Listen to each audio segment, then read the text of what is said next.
Hi again, everybody, and welcome to a new edition of Newsmakers TV. I'm Jerry Roberts. It is Thursday, July 17th, 2025. We are joined by at least part of our all-star panel of top local journalists, Ryan P. Cruz, staff writer for The Independent, and Josh Molina, man of many hats, and now the Simon Cowell of Santa Barbara. Uh, we'll talk about that in a minute. Obviously, Ryan, you've been up to your eyeballs for the last week. It was a week ago today that ICE staged these raids in Carpinteria and Camarillo at two cannabis facilities. The community's been in an uproar ever since, where people are still trying to sort out what's going on. You have basically an entire issue of the paper this week devoted to this, trying to sort it out as well. So kudos on that work. But let's start with the Carpinteria bust if we can, because I think to a certain extent, and this may be intentional by ICE, there's been some conflation of what happened in Carp and what happened in Camarillo. Can you just kind of level set that for us? Yeah, there kind of has been, from the federal government in their official press releases and, on their Twitter accounts, this combining of Camarillo and Carp as if they were equal in what was going on in each. There's about 360. Originally they said 200 arrests, and then the next day they said 319, and then it was up to 361. And then, of course, everybody's heard that there was minors also found in these raids too. But, what's being forgotten in that is the separation between Camarillo and Carp. Camarillo is where the miners were found. Camarillo is where, there was this alleged gun pulled. It looks like somebody lifts something up from his waist. Fortunately, there's no muzzle flash and there's no reports of anybody being injured by gunfire.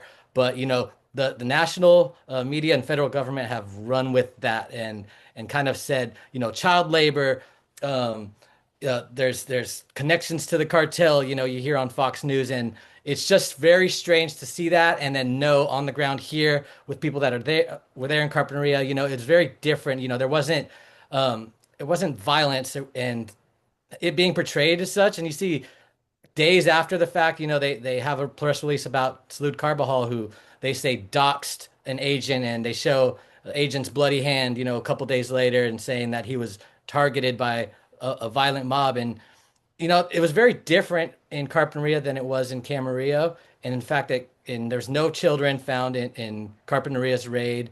There was 10 people reported to be taken. There's videos of 10 people being walked out of the nursery one by one. And there's the staff member said that's how many people were taken that day. So And these are employees of Glasshouse Farms who allegedly or were undocumented. yeah, it's there. They were undocumented, and we still have yet to know the original reason for them coming. Was it immigration related? Was it cannabis? Was it undocumented workers? Was it child labor? If so, the question is, why haven't any management or ownership been charged or named as a target in child labor? Well, that Usually was, they don't. when I talked to Salute yesterday, they haven't even seen the warrant.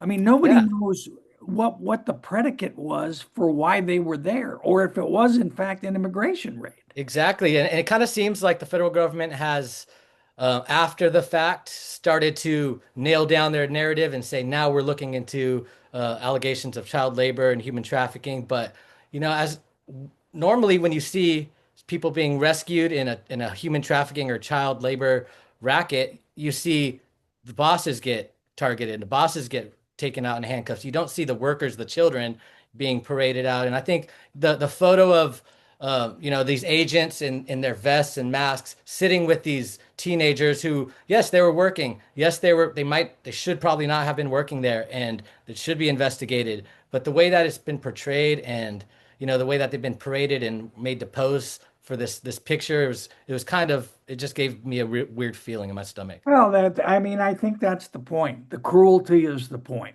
and the performative nature of it isn't the point. And then the one thing that's really come out of this is the community has really shown up, to protect each other. There's businesses. Del Pueblo Cafe is doing a fundraiser tomorrow on Friday, to sell and food and help the families. And all these GoFundMe's have raised tens of thousands of dollars each. And just to really see the amount of people that have come out and these meetings, those meetings that we all attended, the county meeting, the Carpinteria meeting, the day of the raids, and the Santa Barbara Town Hall meeting on Tuesday as well, were just packed with people who almost 100% were aligned with this is too much. I think people understand that if there's criminals that are undocumented, they should be in handcuffs. They should be taken. Why aren't they already? Why aren't those crimes being investigated? Why are working people being swept up? And that's what people are That's a really police upset about. action. This was a military action. Yeah, and that's what really talking to just over the week people that were there and just how they processed after, it really felt like the crossing of a line. Carpinteria is a small, quiet town. You know, the Casitas Pass Road is quiet. You know, it smells like marijuana back there, but other than that, there's not really a lot of complaints. And to see the show of force, I think really jarred a lot of people and. Just to see the city council, half of the city council of Carpinteria was there, Roy Lee was there, Salude was Yeah. there, elected officials, and to see the people say, these are our elected officials. We elected them. They speak for us. And to see these faceless, nameless guys just stand there, it's very disheartening. Yeah, Josh, you covered the council's town meeting at Franklin Elementary the other night. That was, as Ryan notes, that was one of three really pretty impressive. Turns out, I think the supervisor spent 7 hours on it. They had 99 people speaking. The CARP meeting that Ryan just referenced. What was your takeaway from the council meeting? It seemed like the mayor and Kelly, the city administrator, were on the hot seat a little bit. Yeah, I'm going to answer that in just 2 seconds, but I want to say, the Independent back in 2006 had that famous cover, and the headline was "Have You No Shame, Wendy McCaw," and you remember that very well, Jerry, I do remember it. because that was in reference to what Wendy and the news press at the time had done with their coverage of you. But I would say the same thing right now to a lot of, and even some of my conservative friends, like, have you no shame, because they've totally shifted this whole thing and tried to move the focus from families being separated, which is really what this is about at its core, to a political attack on Salud Carbajal to sort of pump up the candidate who's going to run against Carbajal. And they just see it as an opportunity to try to attack Newsom, attack Democrats, and attack Salud Carbajal. And it's really shameful because something like this should not be a political matter. It should be a matter where we are focused on what's really happening on the ground. And yes, there's lots to sort out, right? But the problem that we don't have all the answers is because the government is not cooperative in explaining stories. So I just want to say it's shameful for people to sort of use this to somehow blame Salud Carbajal. And believe me, I'm one of the last people to defend Salud Carbajal. I am a journalist. I cover him. I'm not here to make him look good or bad, but to suggest he's doxing a government public relations official who hands out his card with his email and name it goes to the insanity of the upside down world of truth and facts that we live in.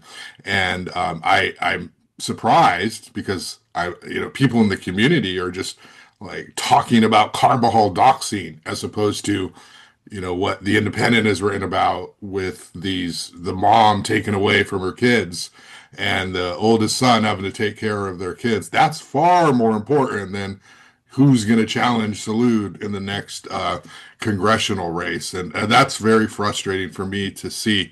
Now, as far as the meeting goes, um, it was a great meeting. It was very impactful. It was standing room only. There were people spilled out into the parking lot. It was almost two meetings, like a couple hundred people in the room, a couple hundred outside.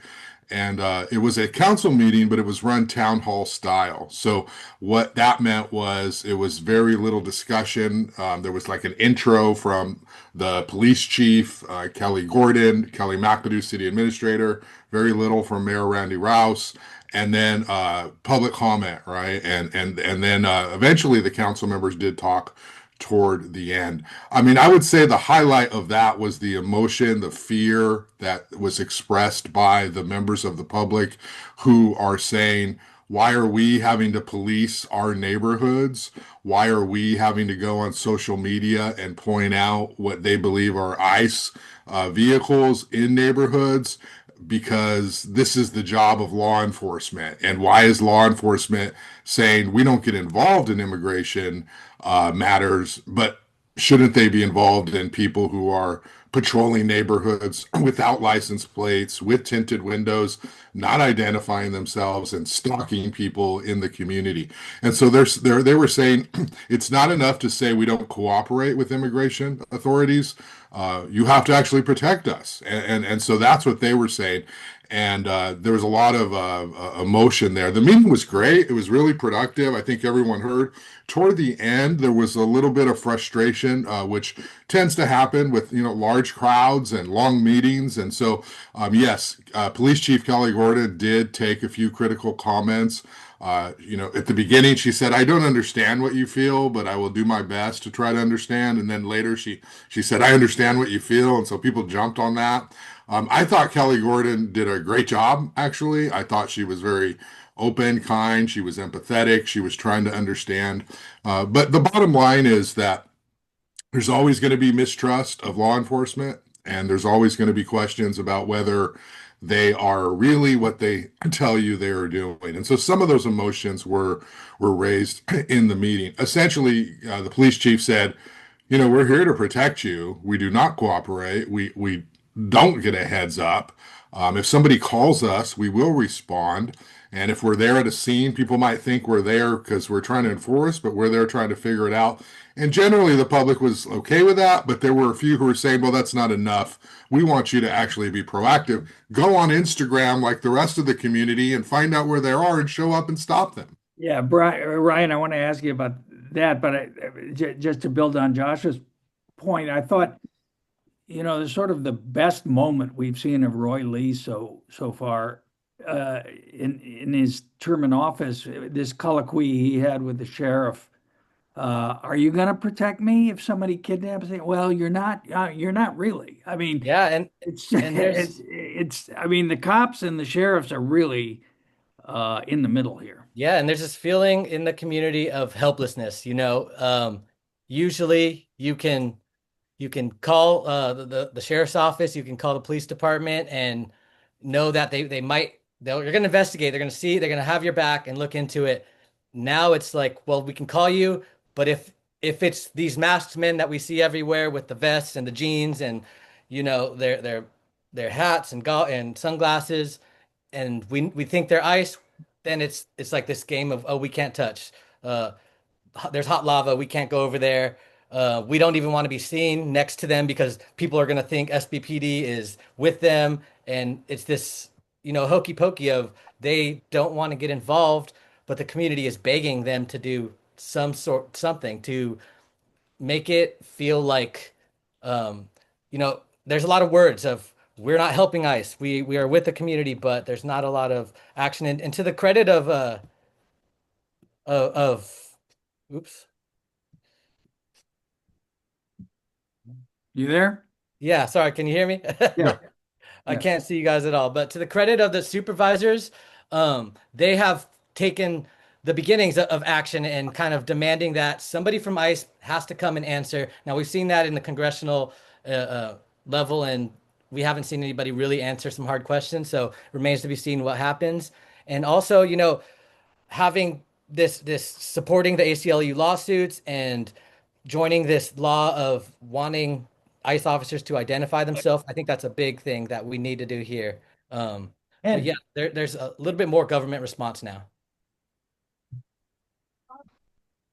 well, I'm trying to do a show. Okay, good. Um, No, just life as usual here on the horse farm. Meanwhile, so I thought in this on this point, the DA, John Savernak, really spoke with moral clarity about all of this. And despite what our friends over at SB Current want to have, it's not the cops aren't doing this because they want to be woke. It's like if people are afraid to come forward to talk to the police, then there's going to be a lot of crimes that don't get reported. And there's going to be a lot of witnesses that don't. And I thought Savernak really did an outstanding job about articulating that point. It was he was someone I thought who stood out this week as well. Ryan, I know you got to go, but before you do, one thing that was notable was at the Carpinteria bust. There were three times as many, I think you said, protesters as there were ICE guys that showed up. And this network that you've written about sometimes on social media with some of the nonprofits and some of the legal groups that are trying to protect immigrants, seem to have been very effective. Yeah, I mean the word got out so fast. I got word as soon as we saw the caravan coming down from Ventura, and there was something big happening. There's a caravan of looked like 10 plus vehicles that had number sequences on the side, so it was part of some sort of coordinated operation. And within 15 minutes of them arriving there were a couple dozen people already there. And at the height of it, there's 150 plus community members that came out to just kind of support, document what was happening, take videos. That was very helpful. If you read our package this week, it was really the community kind of sending in their firsthand accounts, and we were corroborating with videos of what happened before reporters were there and everything. And it really just helped us document what was happening. And that's what we're seeing with 805 Immigrant Coalition. There's a few Instagrams, Ortega Park SB, that looks around the East Side neighborhood, and ICE out of Goleta patrols Old Town Goleta almost every day, and they'll post, no ICE sightings today. And these Instagram, social media pages have really been how the people have found out about this. We haven't seen the police really make these announcements or really say, yeah, we saw ICE here today. It's been these nonprofit organizations who are, really up against it.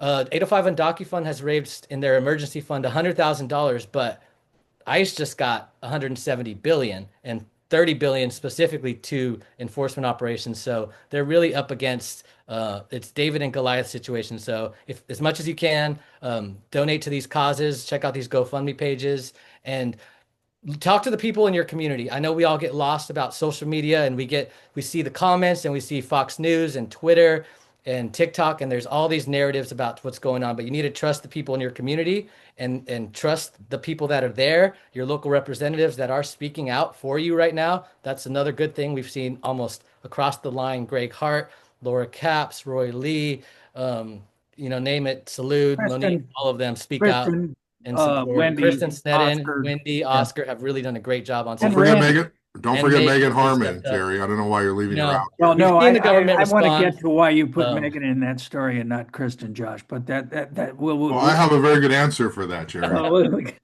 right, guys. I'll see you right. later. I Thanks, got to man. take off. Thank you. Thanks, Ryan. Good work. Thank you. Everybody, go read the independent cover story. So, wow, what a week! The political implications of this are just myriad. Ryan just referenced the billions and billions, tens of billions of dollars that ICE just got in Trump's bill.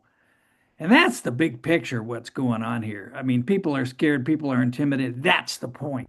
No. They want people to be afraid, and they're using California as an example. And, he is building an internal security force. That's what ICE is. ICE now has a larger budget than any other federal law enforcement agency, and it's going to be loyal to him and not loyal to the Constitution. And it's a scary thing that's going on. But then I want to ask you about this because it was no accident that the target of these two raids was glass farms and our old friend Graham Farrar, because he's contributed to Gavin Newsom. He's given $10,000 to Salute Carbajal. I mean, cannabis farms, Democrats, blah blah blah. I mean, these guys know what they're doing politically, and I think that was part of what we're Well, looking at this. there is a story, and I am working on it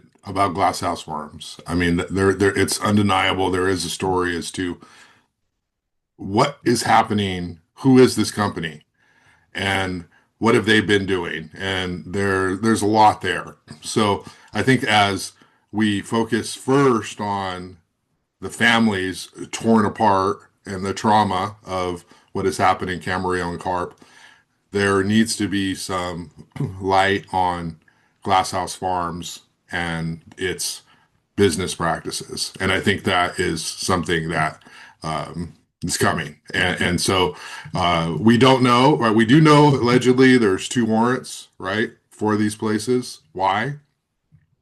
Is there a, what's going on? Is it's no coincidence that it's Glasshouse Farms that they're doing this at. So, No, more. and I mean, for those who've watched the program since, the first episodes, Josh, back in before the last ice age, and the cannabis ordinance. I mean, Graham and his buddies, Jared Ficker,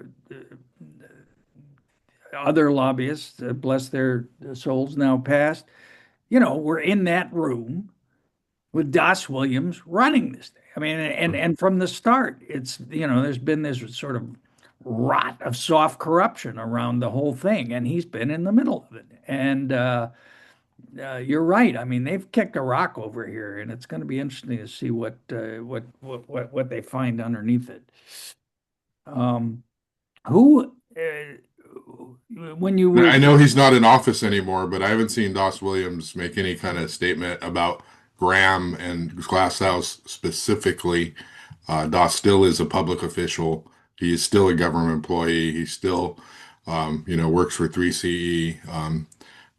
So there's a lot to unravel there about the history. This cannabis thing, Jerry, as you know, as Melinda knows, it continues and it never stops. And sadly, it's our Jeffrey Epstein scandal. Everything is connected somehow. So, somehow here with it. And let's go back to what you were talking about a little earlier about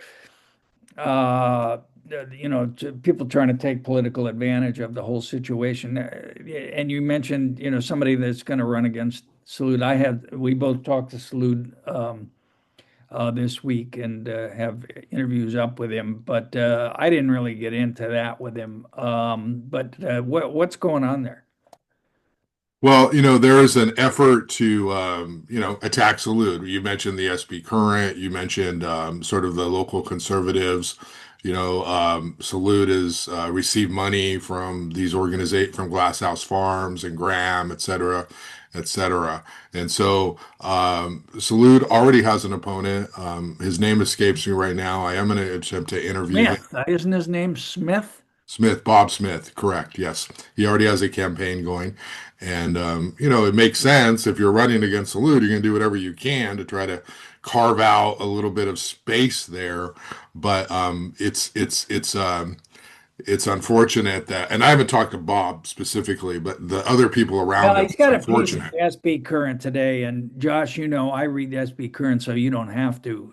But yeah, I mean, he's weaving this, of course, conspiracy, between the nonprofits and Salute and the Democrats, and it all goes back to this crazy, idea that they're trying to populate California and the United States with brown people so that they vote Democratic. I mean, it's lunacy. Yeah. Not to put too fine a point on it, but that's what we're in for the next year and a half, if this is any indication of it. Yeah, that's, they think that they want. Great replacement theory. Exactly. And there's somehow this wave of illegal, undocumented immigrants who are voting for Gavin Newsom. And it's like, these are conspiracy theories for sure. And it's unfortunate. It's sad. It's disappointing. And I got to say, they do the things they accuse the liberal media of doing. So they accuse the liberal media of not telling the whole story, being sloppy, picking and choosing facts, having bias. But the whole Salute Carbajal doxing thing. I mean, that should be a giant retraction on their part, but they're not. It was not doxing. If a government employee whose job is to do public relations, and by the way, government employee gives a business card to another government employee who happens to be a member of the U.S. Congress, and that It's Congress been member, manhandled by federal agents. yeah, I don't think I mean, that's absurd. It's not So doxing. They need to look up the definition. I had a little column to go with my interview with Salude this morning, and I ran the text, and I used a screenshot actually of the ICE Twitter tweet X, whatever it's called, about Salude, and said, every statement in every word in this, except for a and the is a lie, and it's just it's just unbelievable what's going on, and Looking Glass is exactly right. That's the world that we're in. Okay, I want to get to a couple other things, but I was hoping Nick was going to drop in because And I want to say that just last thing on the yeah, meeting go ahead. is the city council did something interesting, and is that they did not have a camera on any of the public speakers. And obviously, this was a decision made as to protect the identity of anyone who was sharing, these vulnerable stories. And so ICE could not obviously see them. So it's a little different, but keep in mind all the photographers are in the room, taking pictures and stuff. But the Kristen Sneddon was not there. Why? Oh, that's what I wanted to ask you. Where was Kristen? I think Kristen's in New York. I saw on the agenda that there was a remote. She wasn't not there at the meeting, and she was testifying remotely. Where specifically she was, I think the agenda said New York. So it is summer. I'm sure maybe she was on vacation.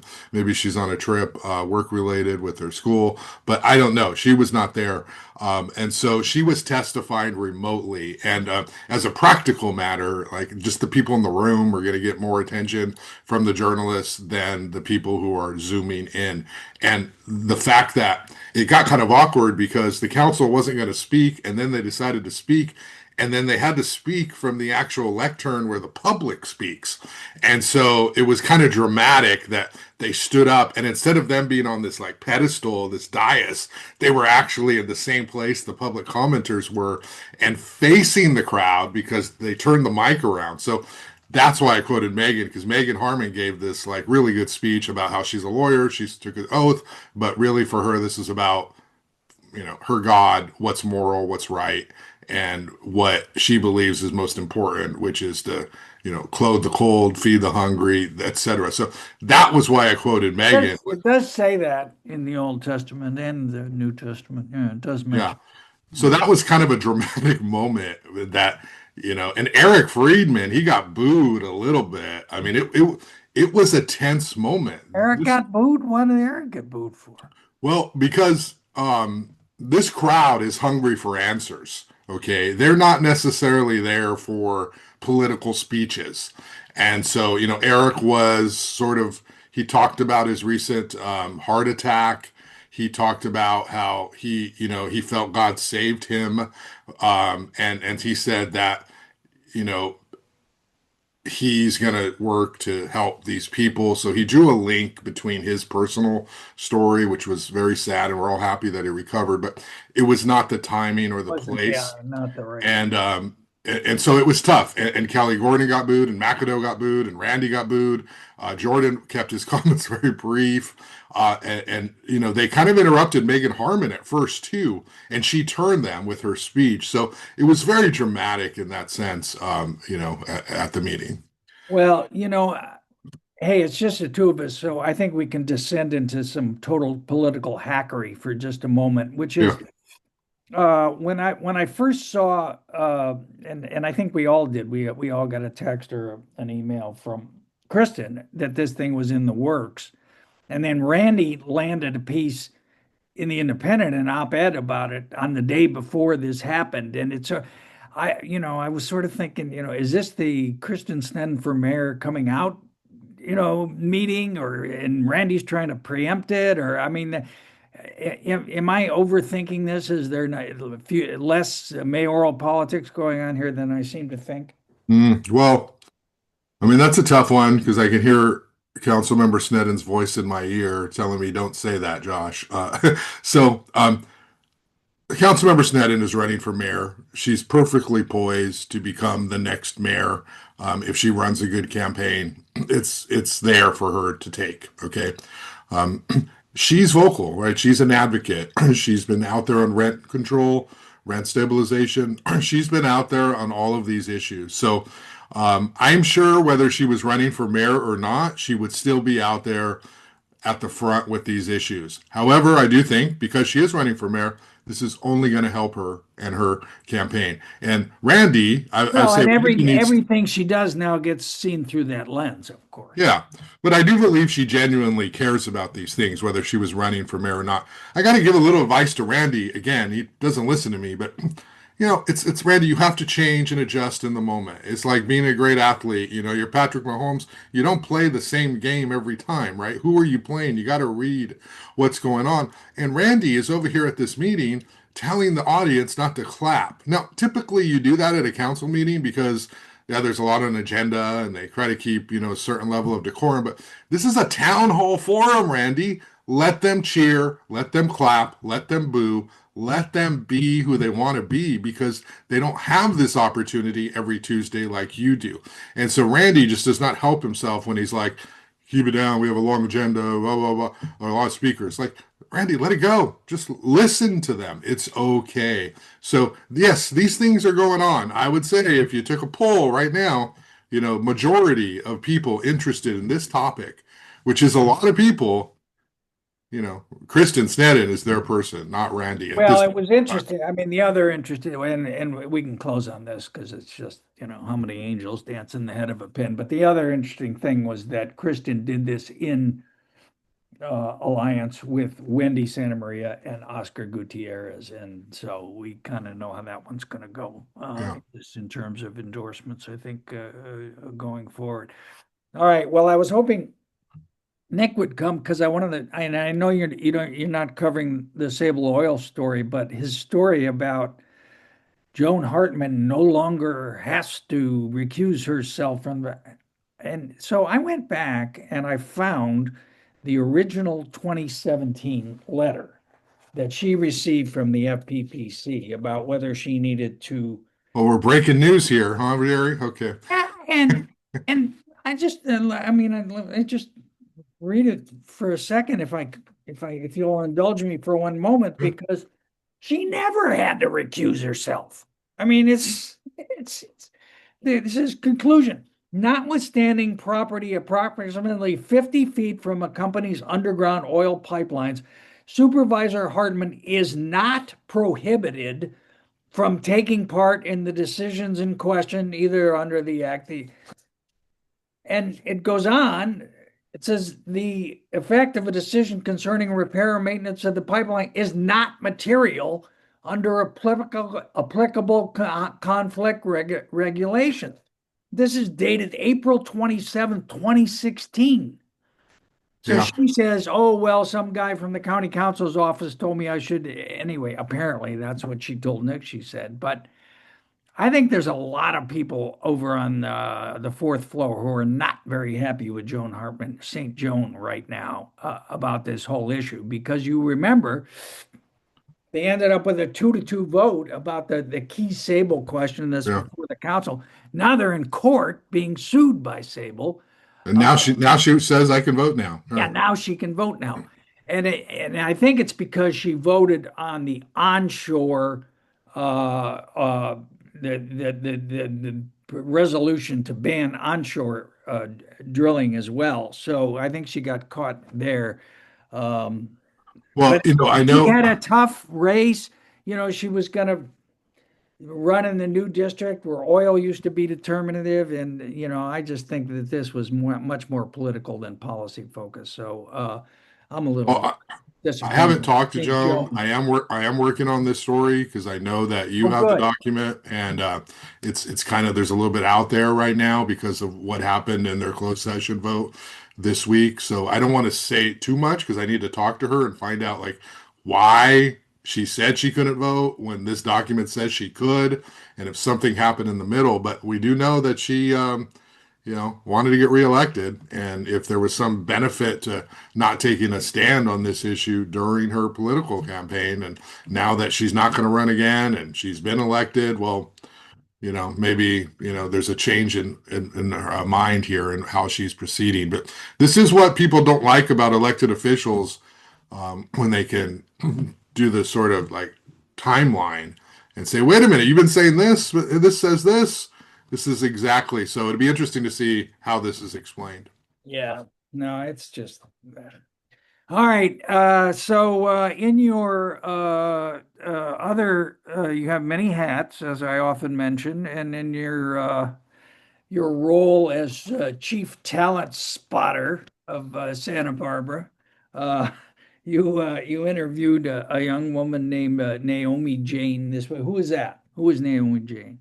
Yeah, so I met Naomi Jane earlier this year because she was one of the activists from San Marcos High School who was speaking out at the Santa Barbara Unified School District board meeting. So she was calling out the board and the district for their proposed She's a DP student or San Marcos High School. San Marcos? Yeah. So we'll forgive her for that, but she's the cream of the crop of the San Marcos High School. But she was speaking out against proposed cuts to arts and music and theater classes, as we know, which is like we had this huge thing. We had that 8 hour meeting. That 8 hour meeting, she spoke and she stayed till 2 a.m. along with some of the other San Marcos High School students.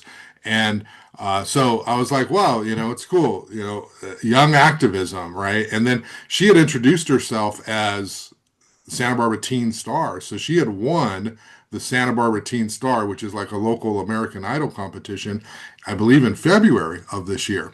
So that sort of said, oh, this person's got a few layers of, sort of news aspect to her. And so, yeah, I did a podcast with her. I actually did some research, and she's actually got a whole bunch of videos and songs and streams. So there's obviously a lot of talent everywhere and in Santa Barbara, but she's at a level that is above everyone else. 5 million total streams, a million views of one of her songs called Lightning. And I talked to her family, her mother. They're a big theater family, and they're just saying it. Naomi Jane's trying to get big. She's trying to get famous.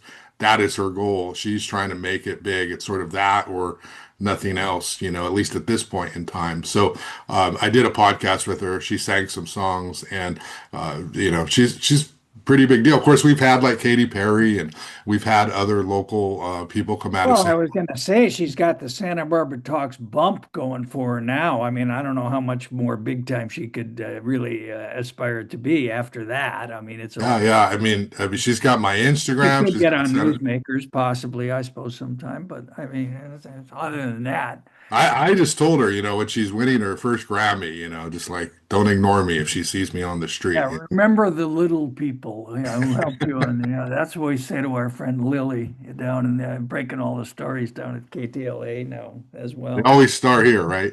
It, it all starts here. That's right, here on Newsmaker. All right, buddy. I'll talk to you soon. Thanks for taking the time this morning. Thank you all for watching, and we'll see you next time on Newsmaker. All right. Thank you, Jerry. Bye.